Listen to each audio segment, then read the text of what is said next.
کئی بار ہم اپنے گھر ایسی چیزیں لے آتے ہیں جن کی پچھلی کہانی ہمیں معلوم نہیں ہوتی، لیکن کبھی کبھی برسوں بعد وہی چیزیں ہمیں ایسے سوالوں کے سامنے کھڑا کر دیتی ہے جن کا جواب ہمارے پاس نہیں ہوتا۔ یہ کہنا ہے بشریٰ رحیم کا۔ دوستو، آج کی کہانی بشریٰ رحیم نے ہمارے ساتھ لاڑکانہ سندھ سے شیئر کی ہے۔ یہ ایک ایسا واقعہ ہے جسے یاد کر کے آج بھی ان کے دل میں خوف پیدا ہو جاتا ہے۔ بشریٰ بتاتی ہے کہ یہ چند سال پہلے کی بات ہے۔ وہ اکثر رات کو دیر تک جاگا کرتی تھی، لیکن صبح جب اس کی آنکھ کھلتی تو اس کے جسم پر جگہ جگہ بے ترتیب نیل اور خراشیں ہوتی۔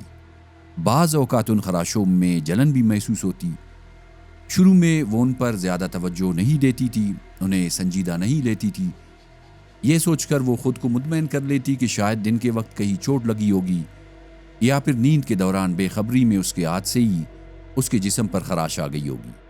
کبھی وہ ان نیلوں اور خراشوں کو معمولی سمجھ کر نظر انداز کر دیتی اور کبھی خود ہی ان کی کوئی وجہ تلاش کر کے دل کو تسلی دے لیتی۔ ویسے بھی انسان کو جب کسی چیز کی وجہ سمجھ نہیں آتی وہ اکثر ایسا ہی کرتا ہے۔ ایسے میں انسان زیادہ سوچنے کے بجائے کوئی عام سی وجہ مان کر خود کو مطمئن کرنے کی کوشش کرتا ہے۔ بشریٰ بھی اسی طرح کرتی تھی۔ بعد میں ایسی چیزیں ہونے لگی جنہیں محض اتفاق کہہ کر نظر انداز نہیں کیا جا سکتا تھا۔ رات کو جب وہ اپنے کمرے میں لیٹتی تو پچھلی دیوار کے دوسری طرف سے عجیب سی آوازیں سنائی دیتی۔ ایسا لگتا جیسے دیوار کے دوسری طرف بچے ہنس کھیل رہے ہو۔ یوں محسوس ہوتا جیسے وہ ایک طرف سے دوسری طرف بھاگ رہے ہو۔ آوازیں کبھی ایک جگہ سے آتی اور کبھی دوسری جگہ سے۔ بشریٰ کچھ دیر خاموش ہو کر ان آوازوں کو غور سے سننے کی کوشش کرتی، لیکن عجیب بات یہ تھی کہ جب وہ اپنا سر تکیے پر رکھتی تب اسے آوازیں سنائی دیتی۔ جب وہ اپنا سر تکیے سے اٹھاتی تو آوازیں تھم جاتی۔ اسے بار بار ایک خیال آتا، آخر اس گھر میں کون ہو سکتا ہے؟ کیونکہ جس گھر کی طرف سے یہ آوازیں آ رہی تھی وہ گھر اس کے کزن کا تھا۔ لیکن مسئلہ یہ تھا کہ اس کا کزن اپنی فیملی کے ساتھ اپنے گاؤں جا چکے تھے۔ وہ مکان کافی عرصے سے خالی پڑا تھا۔ کئی دنوں تک وہ خود کو یہی سمجھا کر مطمئن کرنے کی کوشش کرتی رہی کہ شاید بلیوں کی آواز ہو، مگر وہ مطمئن نہیں ہو پا رہی تھی۔ آخر کار اس نے ان پراسرار واقعات کے بارے میں اپنی والدہ کو بتانے کا فیصلہ کیا۔ سوچا ممکن ہے معاملہ ویسا نہ ہو جیسا وہ سمجھ رہی تھی۔ اس نے اپنی والدہ کو رات کو ہونے والی آوازوں کے بارے میں سب کچھ بتا دیا۔ جب اس کی والدہ نے اس کی باتیں سنی تو وہ حیرت کا اظہار کیا، کیونکہ انہیں ایسی کوئی آواز کبھی سنائی نہیں دی تھی۔ کچھ دیر سوچنے کے بعد اس کی والدہ کہنے لگی کہ شاید گھر والے واپس آ گئے ہو اور انہیں اس بارے میں بتایا نہ ہو۔ بشریٰ کو بھی یہ بات کچھ حد تک درست لگی، لیکن حقیقت جاننے کے لیے انہوں نے فیصلہ کیا کہ خود جا کر گھر کو دیکھنا چاہیے۔ اسی دن دوپہر کے وقت دونوں گھر سے نکلی۔ وہاں جا کر دیکھا دروازے پر ایک بڑا سا تالا لگا ہوا تھا۔ امی نے تالے کو ہاتھ لگایا۔ وہ موسم کی وجہ سے گرم تھا اور گرد سے ڈھکا ہوا تھا۔ اس سے صاف ظاہر تھا کہ کئی دنوں سے کسی نے اسے چھوا تک نہیں تھا۔ بشریٰ بتاتی ہے کہ اس وقت انہوں نے اپنی امی کے چہرے پر ہلکی سی پریشانی دیکھی۔ پھر اس کی امی نے کہا، ہو سکتا ہے تم نے بلیوں کی آوازیں سنی ہو اور تمہیں وہ بچوں جیسی آوازیں محسوس ہوئی ہو۔ تم رات دیر تک جاگتی ہو، شاید اسی وجہ سے بھی تمہیں ایسا محسوس ہو رہا ہو۔ بشریٰ نے صرف اس وقت اتنا کہا، ہو سکتا ہے ایسا ہی ہو، لیکن انہوں نے اس وقت بھی اپنے جسم پر آنے والے نیل اور خراشوں کے بارے میں اپنی ماں کو کچھ نہیں بتایا، کیونکہ وہ خود بھی ان خراشوں کو سنجیدہ نہیں لے رہی تھی۔ کزن کا گھر دیکھنے کے بعد اس نے ان آوازوں پر زیادہ توجہ دینا چھوڑ دی۔ لیکن ایک رات بشریٰ سونے کے لیے لیٹی ہوئی تھی کہ کمرے کی لائٹ اچانک جھپکنے لگی، ایک بار پھر دوسری بار، حالانکہ وہ خود لائٹ بند کر کے سونے چلی گئی تھی۔ لائٹ کا اس طرح جھپکنا عجیب بات تھی، بہت عجیب۔ اس نے فوراً بٹن کی طرف دیکھا، لیکن وہاں کوئی نہیں تھا جو لائٹ کو آن یا آف کر سکے۔ اسے خیال آیا کہ شاید بجلی کا مسئلہ ہوگا، لیکن اگلی رات بھی یہی ہوا۔ اس کے بعد وقفے سے یہ سلسلہ جاری رہا۔ سب سے پریشان کر دینے والی بات یہ تھی کہ لائٹ اکثر ایک ہی وقت پر جھپکتی تھی، رات کے 1 بجے۔ جب بھی لائٹ جھپکتی رات کا 1 بج رہا ہوتا۔ اب اس کے اندر ایک عجیب سا خوف پیدا ہونے لگا تھا۔ وہ بستر پر لیٹی رہتی، لیکن غیر ارادی طور پر اس کی نظریں بار بار گھڑی کی طرف اٹھتی۔ جیسے جیسے 1 بجنے کا وقت قریب آتا اس کے دل کی دھڑکن تیز ہونے لگتی۔ ایسا بھی نہیں تھا کہ ہر رات لائٹ جھپکتی تھی، لیکن جب بھی ایسا ہوتا وقت 1 بجے کا ہی ہوتا۔ یہی بات اسے سب سے زیادہ پریشان کر رہی تھی۔ وہ خود کو سمجھاتی کہ شاید یہ بجلی کا مسئلہ ہے، ممکن ہے لائٹ میں کوئی خرابی ہو یا بجلی کے وولٹیج میں اتار چڑھاؤ کی وجہ سے ایسا ہو رہا ہو۔ وہ اکثر بستر پر خاموش لیٹی رہتی اور غیر ارادی طور پر 1 بجنے کا انتظار کرتی۔ اسے رات سے زیادہ 1 بجنے سے خوف آنے لگتا۔ کچھ عرصے بعد ایک اور عجیب واقعہ پیش آنا شروع ہو گیا۔ اب اس کا ٹی وی خود بخود آن ہونے لگا تھا۔ حالانکہ بشریٰ ٹی وی بہت کم استعمال کرتی تھی، وہ زیادہ تر فلمیں اور دوسری چیزیں اپنے لیپ ٹاپ پر دیکھا کرتی تھی، اس لیے رات کے وقت ٹی وی کا اچانک خود بخود آن ہو جانا ان کے لیے حیران کن تھا۔ پہلی بار جب ایسا ہوا تو وہ سمجھی کہ شاید ٹی وی ٹائمر پر لگا ہوا ہوگا۔ انہوں نے ٹی وی بند کیا اور بات کو وہی ختم سمجھ لیا، لیکن 1-2 دن بعد رات کے وقت ٹی وی دوبارہ اسی طرح خود بخود آن ہو گیا۔ اس بار بشریٰ نے ریموٹ اپنے پاس رکھا ہوا تھا۔ وہ چند لمحوں تک حیرت سے ٹی وی کی طرف دیکھتی رہی۔ انہیں سمجھ نہیں آ رہا تھا کہ ریموٹ ان کے پاس ہونے کے باوجود ٹی وی کیسے آن ہو سکتا ہے۔ کچھ سیکنڈ بعد بشریٰ نے دیکھا کہ اسکرین پر بچوں کا کوئی پروگرام چل رہا تھا۔ یہ دیکھ کر اسے ایک عجیب سا احساس ہوا۔ اس نے فوراً چینل تبدیل کیا اور ٹی وی بند کر دیا۔ لیکن چند دن بعد یہی واقعہ ایک بار پھر پیش آیا۔ رات کے وقت ٹی وی خود بخود آن ہو چکا تھا اور اس بار بھی اسکرین پر بچوں کا ہی چینل چل رہا تھا۔ اسے اس بات نے پریشان کیا کہ پچھلی بار بھی یہی چینل چل رہا تھا اور بچوں کا پروگرام تھا، اب بھی بچوں کا پروگرام۔ اب اس کے ذہن میں وہی آوازیں دوبارہ تازہ ہونے لگی جو وہ رات کے وقت دیوار کی دوسری طرف سے سنا کرتی تھی۔ یہ سب چیزیں ایک دوسرے سے جڑتی ہوئی محسوس ہونے لگی۔ بشریٰ کے لیے اب خود کو مطمئن کرنا پہلے جیسا آسان نہیں رہا تھا۔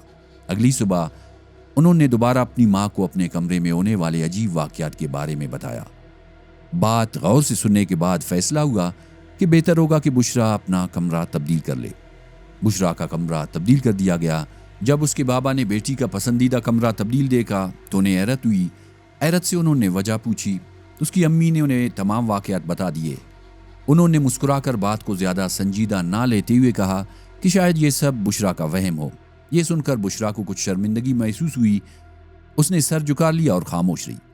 شاید اسے خود بھی لگنے لگا تھا کہ ممکن ہے وہ ان واقعات کو ضرورت سے زیادہ اہمیت دے رہی ہو۔ اسی دوران اس کی بڑی بہن بھی اپنے بچوں کے ساتھ کچھ دنوں کے لیے ان کے گھر آ گئی۔ جب اس نے بشریٰ کا بدلا ہوا کمرہ دیکھا تو وہ بھی حیران ہوئی، کیونکہ وہ جانتی تھی کہ بشریٰ اپنے پرانے کمرے سے کتنی محبت کرتی تھی۔ اس نے وجہ پوچھی تو اس کی امی نے اسے بھی سارا واقعہ بتا دیا۔ وہ ان واقعات کا سن کر پریشان ہو گئی۔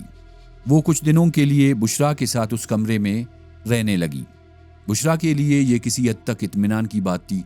کافی دنوں بعد اسے محسوس ہوا تھا کہ شاید اب وہ سکون سے سو سکے گی۔ کمرہ بھی تبدیل تھا، بہن بھی ساتھ تھی، اور سب سے بڑھ کر اسے امید تھی کہ پرانے کمرے کے ساتھ جو کچھ ہو رہا تھا وہ وہی ختم ہو چکا ہوگا۔ لیکن اسے ابھی یہ معلوم نہیں تھا کہ جس چیز سے وہ اپنے پرانے کمرے میں خوفزدہ تھی شاید وہ صرف اسی کمرے تک محدود نہیں تھی۔ نئے کمرے میں ابھی چند ہی دن گزرے تھے کہ ایک رات ایک اور عجیب سلسلہ شروع ہو گیا۔ اب مسئلہ بشریٰ کی چیزوں کے ساتھ ہونے لگا۔ ٹیبل پر رکھی ہوئی چیزیں رات کو نیچے گر جاتی، کبھی ایک چیز گرتی، کبھی 2 چیزیں ایک ساتھ فرش پر جا گرتی۔ شروع میں بشریٰ اسے بھی اتفاق سمجھتی رہی، لیکن جب ایسا بار بار ہونے لگا تو اس کے اندر کا خوف دوبارہ بڑھنے لگا۔ اس بار اس کی بڑی بہن بھی یہ سب دیکھ رہی تھی، اس لیے اب وہ بھی اس معاملے کو معمولی سمجھنے کے لیے تیار نہیں تھی۔ دونوں کے درمیان اس حوالے سے بات ہوئی تو بہن نے یہ امکان ظاہر کیا کہ شاید جو چیز بشریٰ کو پہلے کمرے میں پریشان کر رہی تھی وہ اب اسے تلاش کرتے ہوئے نئے کمرے تک بھی پہنچ گئی ہے۔ یہ بات سن کر بشریٰ کو اور زیادہ ڈر لگنے لگا۔ اب دونوں اس معاملے کو لے کر پریشان رہنے لگے تھے۔ ایک رات دونوں گہری نیند میں تھے کہ اچانک ٹیبل کی طرف سے ایک زوردار آواز آئی۔ آواز اتنی اچانک اور تیز تھی کہ دونوں گھبرا کر بستر پر اٹھ بیٹھی۔ کچھ لمحوں تک انہیں کچھ سمجھ ہی نہیں آیا کہ ہوا کیا ہے۔ پھر دونوں نے فوراً ٹیبل کی طرف دیکھا۔ ٹیبل پر رکھی ہوئی تقریباً ساری چیزیں فرش پر بکھری پڑی تھی۔ کمرے میں اس وقت ان کے علاوہ کوئی نہیں تھا، لیکن اس رات خوف کی وجہ سے وہ دونوں دوبارہ سو نہیں سکے، جیسے ان کی آنکھوں سے نیند غائب ہو چکی تھی۔ صبح ہوتے ہی دونوں نے امی کو رات کا سارا واقعہ بتایا۔ ان کی امی ان کی کمرے میں گئی اور خود بھی اچھی طرح ان کے کمرے کا جائزہ لیا۔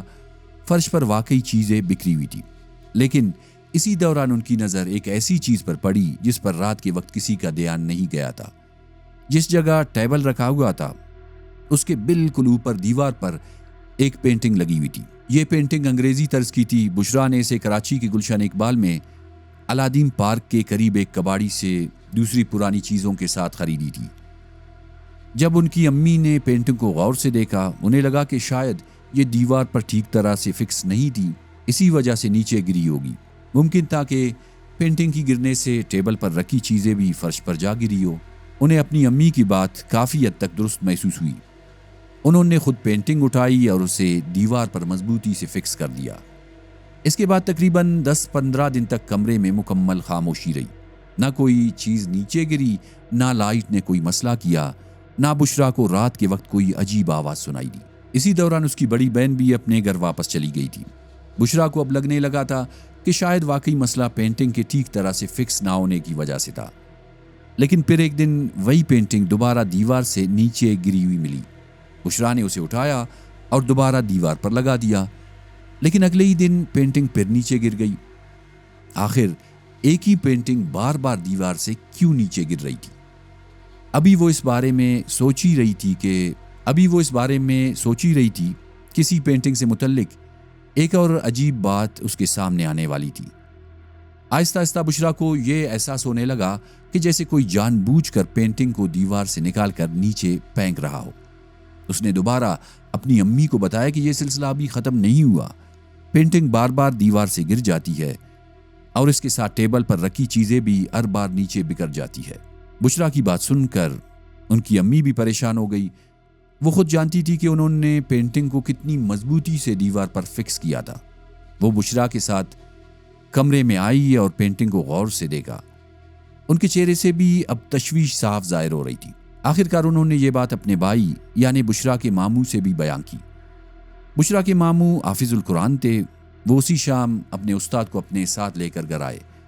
مولوی صاحب نے سب سے پہلے پورے گھر کا جائزہ لیا۔ اس کے بعد انہوں نے بشرا سے اس کے ساتھ پیش آنے والے تمام واقعات کے بارے میں پوچھا۔ بشرا نے شروع سے لے کر آخر تک کا سارا واقعہ انہیں بتا دیا۔ ساری بات سننے کے بعد مولوی صاحب نے سب سے پہلے پینٹنگ کو کمرے سے ہٹانے کا کہا۔ پینٹنگ اسی وقت دیوار سے اتار دی گئی۔ اس کے بعد انہوں نے کچھ پڑھ کر کمرے پر دم کیا۔ اگلے دن انہوں نے ایک تعویذ بھی دیا اور اسے کمرے کے دروازے کے اوپر لٹکانے کو کہا۔ تعویذ دروازے کے اوپر لٹکا دیا گیا۔ بشرا اور اس کے والدین کو امید ہوئی کہ شاید اب یہ سب کچھ ختم ہو جائے گا، لیکن رات ہوتی ہی اسے دوبارہ بے چینی محسوس ہونے لگتی۔ بستر پر لیٹتے ہوئے بھی اسے بار بار ایسا محسوس ہوتا جیسے کوئی اس کے بالکل قریب موجود ہو۔ اس دوران اس کے امی ابو پریشان رہنے لگے تھے۔ انہیں سمجھ نہیں آ رہی تھی کہ اچانک ان کے گھر میں یہ سب کچھ کیوں ہونے لگا ہے۔ پھر ایک رات بشرا کے ساتھ وہ واقعہ پیش آیا جسے وہ آج تک فراموش نہیں کر سکی۔ بشرا عام طور پر لائٹ بند کر کے سو جایا کرتی تھی کیونکہ اسے روشنی میں نیند نہیں آتی تھی، لیکن ان واقعات کے بعد اس نے رات کو ٹیبل لیمپ جلانا شروع کر دیا تھا۔ اس رات بھی کمرے میں ٹیبل لیمپ کی مدھم روشنی تھی۔ بشرا اس روشنی میں سو رہی تھی۔ اچانک اسے محسوس ہوا کہ جیسے کوئی ٹیبل پر رکھی ہوئی چیزوں کے ساتھ کھیل رہا ہو۔ یہ احساس ہوتے ہی اس کا خوف بڑھ گیا۔ اس نے فوراً کمبل اپنے اوپر کھینچ لیا اور اسی کے اندر سے دیکھنے کی کوشش کرنے لگی، اور پھر جو منظر اسے نظر آیا اسے دیکھ کر اس کے ہوش اڑ گئے۔ ٹیبل کے قریب 3 بچے موجود تھے۔ وہ ان پرانی چیزوں کو اٹھا رہے تھے جو بشرا نے کراچی کے کباڑی سے خریدی تھی اور پھر انہی کے ساتھ کھیل رہے تھے۔ بشرا خوف کے مارے انہیں دیکھتی رہی۔ تینوں بچے کچھ دیر تک ٹیبل کے آس پاس ہی رہے، پھر وہ آہستہ آہستہ چلتے ہوئے باتھ روم کی طرف گئے۔ کچھ دیر بعد وہ دوبارہ ٹیبل کے پاس واپس آ گئے۔ ان میں سے ایک بچے نے وہاں رکھی ہوئی کیوب نما چیز اٹھائی۔ اس کے بعد تینوں بچے آپس میں کھیلنے لگے۔ بشرا انہیں دیکھ رہی تھی، لیکن خوف کے مارے اس کا جسم کانپ رہا تھا۔ وہ سمجھ نہیں پا رہی تھی کہ اسے کیا کرنا چاہیے۔ پھر اچانک ان تینوں میں سے ایک بچے نے اس کی طرف دیکھا۔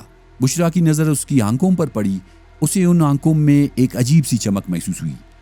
اگلے ہی لمحے اس بچے نے ہاتھ میں پکڑی ہوئی وہ کیوب نما چیز بشرا کی طرف پھینک دی۔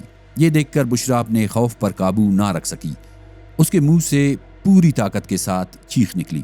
جیسے ہی اس کی چیخ کمرے میں گونجی، وہ تینوں بچے اچانک غائب ہو گئے۔ بشریٰ نے آنکھیں بند کر لی، لیکن خوف کے باعث اس کی چیخیں کچھ دیر تک جاری رہی۔ اس کی آواز سن کر اس کے والدین کمرے میں پہنچ گئے۔ بشریٰ پسینے میں پوری طرح بھیگ چکی تھی، اس کا جسم بری طرح کانپ رہا تھا۔ اس کی حالت ایسی تھی کہ چند لمحوں کے لیے اسے اپنے امی ابو کو دیکھ کر بھی خوف محسوس ہونے لگی۔ کافی دیر تک اس کی حالت سنبھل نہیں رہی تھی۔ اس کے ابو نے اس پر پانی کے چینٹے ڈالے، جبکہ امی نے فوراً بشریٰ کے ماموں کو فون کیا۔ کچھ دیر بعد ماموں بھی گھر پہنچ گئے۔ انہوں نے بشریٰ کو دم کیا اور اسے کلمہ پڑھنے کو کہا۔ کافی دیر بعد جا کر بشریٰ کی حالت سنبھلی اور اس نے اپنے گھر والوں کو بتایا کہ اس نے کمرے میں 3 بچوں کو دیکھا تھا، اور سب سے زیادہ خوفناک بات یہ تھی کہ وہ تینوں بچے انہی پرانی چیزوں سے کھیل رہے تھے جو بشریٰ کراچی کے ایک کباڑی سے خرید کر اپنے گھر لائی تھی۔ اگلی صبح اس کے والدین نے فیصلہ کیا کہ اب وہ پرانی چیزیں گھر میں نہیں رکھی جائیں گی۔ وہ تمام چیزیں گھر سے باہر نکال دی گئی۔ اس کے بعد بھی بشریٰ کے دل سے خوف فوراً ختم نہیں ہوا۔ وہ کافی عرصے تک اپنی امی کے ساتھ سویا کرتی تھی۔ رات ہوتے ہی اسے بے چینی محسوس ہونے لگتی اور پچھلے واقعات بار بار اس کے ذہن میں آ جاتے، لیکن اس کے بعد اس کے ساتھ کوئی ایسا واقعہ پیش نہیں آیا جس سے اس کا خوف دوبارہ اسی شدت سے بڑھتا۔ وہ تینوں بچے بھی اس کے بعد کبھی نظر نہیں آئے۔ اب اس واقعے کو کافی عرصہ گزر چکا ہے۔ اسے وہ سب کچھ آج بھی یاد ہے، لیکن اب وہ پہلے جیسا خوف محسوس نہیں کرتی۔ اس واقعے کے بعد مولوی صاحب نے ایک امکان ظاہر کیا تھا۔ ان کے مطابق ممکن ہے وہ جنات کے بچے ہو جنہیں وہ پرانی چیزیں پسند آئی ہو، اور شاید انہی چیزوں کی وجہ سے وہ اس کمرے میں آتے رہے ہو۔ بشریٰ خود اس بارے میں یقین سے کچھ نہیں کہہ سکتی۔ بشریٰ خود بھی اس بارے میں یقین سے کچھ نہیں کہہ سکتی۔ اسے آج بھی معلوم نہیں کہ حقیقت میں اس کے ساتھ کیا ہو رہا تھا۔ اس کا کہنا ہے کہ بعض اوقات ہم انجانے میں باہر سے ایسی پرانی چیزیں اپنے گھر لے آتے ہیں جن کے بارے میں ہمیں کچھ معلوم نہیں ہوتا۔ ہمیں نہیں معلوم ہوتا کہ وہ چیز پہلے کہاں تھی، کس کے پاس تھی، اور اس کے ساتھ پہلے کیا کچھ ہو چکا ہے۔ بظاہر وہ صرف ایک پرانی چیز ہوتی ہے، لیکن اس کے پیچھے کوئی ایسی کہانی بھی ہو سکتی ہے جس سے ہم بالکل بے خبر ہو۔ دیکھنے اور سننے کا شکریہ۔ اللہ حافظ۔